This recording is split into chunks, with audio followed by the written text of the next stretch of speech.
Mwenda wapi siku ya Jumamosi mkiwa safi hivi? Twende sikukuu yetu ya Sabato. Twende kanisani, yani sinagogi. Leo ni siku ya kazi. Kesho pia siku ya kanisa, yani Jumapili.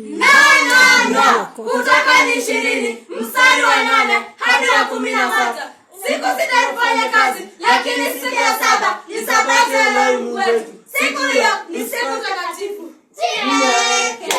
Sabato ni sikukuu. Kwani sikukuu zenyu ni gani? Sisi tunajua Krismasi, yani kuzaliwa kwa Yesu. Ukitaka kujua Warumi 23 sikukuu za nini? Shabbat, Rosh Hashanah, Pesach, Shavuot, Rosh Hashanah, Yom Kippur, Sukkot. Hizo ni sikukuu za Kiyahudi. Ni tarehe ngapi kwa sababu Krismasi ni tarehe 25 Disemba? Kwa Biblia hakuna mwezi kama Disemba. Mwezi wa kwanza ni Nisan ama Abi, wa pili Ziv, wa tatu Sivan, wa 4 Tammuz, wa 5 Ab, wa 6 Elul, wa 7 Edani, wa 8 Bul, wa 9 Kisru, wa 11 Shebat, na wa 12 Adar. Hiyo ndiyo miezi ya Biblia. Salale!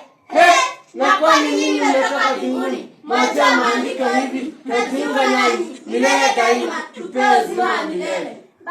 Karibuni kwa Masihi, huko ndiko mtapata uzima wa milele. Basi Bwana Yesu asifiwe. Yesu asifiwe sana. Unishike